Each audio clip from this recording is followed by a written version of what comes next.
7:37 on WMAL. Good Thursday morning to you. Brian Neiman, Brian Wilson with you. Bret Baier joins us now, host of Special Report. Bret Baier, 6 o'clock Fox News Channel. You can check him out. So you were in Wisconsin. Obviously, Scott Walker staying in power for another 2 years, or winning the recall election, I guess is the way you put it. Obviously, in Washington, we've covered this story, and it's been very closely watched nationally. We're still a million miles away from it. Everything is still skewed because we're here in Washington. But how was it in Wisconsin? Is Scott Walker loved by one group and completely hated by the other? Is there any kind of middle ground with Scott Walker in Wisconsin? Morning, guys. I think it was pretty amazing to see in that the emotions were so high. I mean, you had families in Wisconsin that were split. I mean, it was almost like Civil War kind of days. Yeah, right. I mean, they were not talking to each other about politics because it was so split and emotional. So, and I think you saw some of that in that piece of videotape with the woman who slaps Mayor Barrett after he conceded, saying, the votes aren't all in. Would I get arrested if I slapped you? And then she just hauled off and slapped him. Wow. And that was amazing. But I have to say, we've had Scott Walker on our show before. We've interviewed him. I hear him. He doesn't seem like he seems like a kind of a nice guy and very soft-spoken and just not in your face. But the people who don't like him really don't like Scott Walker. Yeah, well, I mean, obviously it was the legislation. Maybe not the man, but the legislation that they felt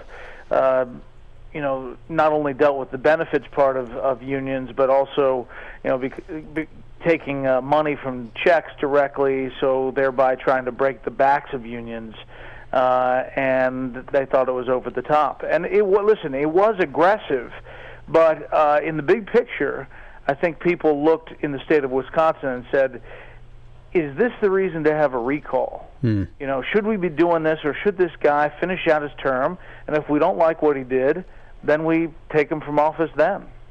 Now, I saw an AP story that talked about how May was not a particularly good month for the Obama administration. Economic news was bad. Unemployment rates are up. Then June started out with this Walker election, which the governor survived, and a real blow for Democrats and for unions. And we hear that any day now we're going to get a health care ruling from the Supreme Court, and a lot of people speculate that will not particularly go well for the Obama administration, although it's not completely clear that's the case.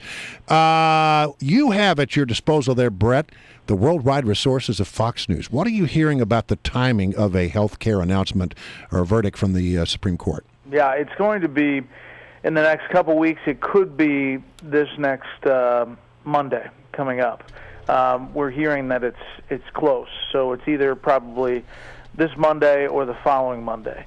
And you're right, Brian. I mean, listen, this launch for the Obama campaign has, by analysts on both sides of the aisle, been fairly lackluster, and it's not been exactly as the Obama campaign would have liked.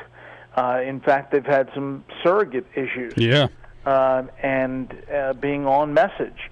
So I think the past couple of weeks for Governor Romney have been pretty good. Whether he can capitalize on that and change the dynamic in the race, we have yet to see. Well, even if they haven't been good, they've been uneventful, which is sometimes all you really need. Exactly. but they haven't been bad. But when you look at the polls, I'm surprised that given the sort of, there's been some bad news out there economically. You got this thing going on in Wisconsin, and as you say, some surrogate problems for the Obama campaign. The numbers aren't changing all that much. It's still a very, very close race if you ask people, who do you like, Romney or do you like Obama? And the electoral math is still very difficult for Mitt Romney. That's true. And we'll see. I mean, sometimes polls lag to events or to feelings about different things.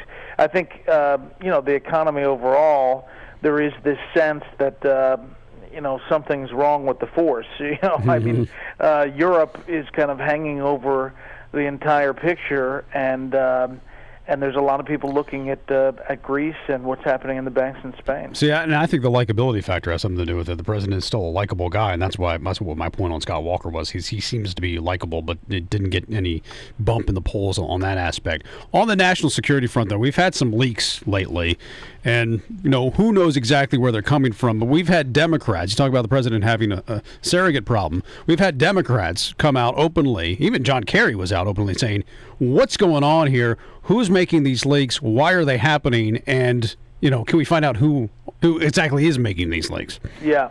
I mean, when you have Dianne Feinstein putting out a detailed letter saying that she's really concerned about this classified leak problem, that's a tough spot for the administration.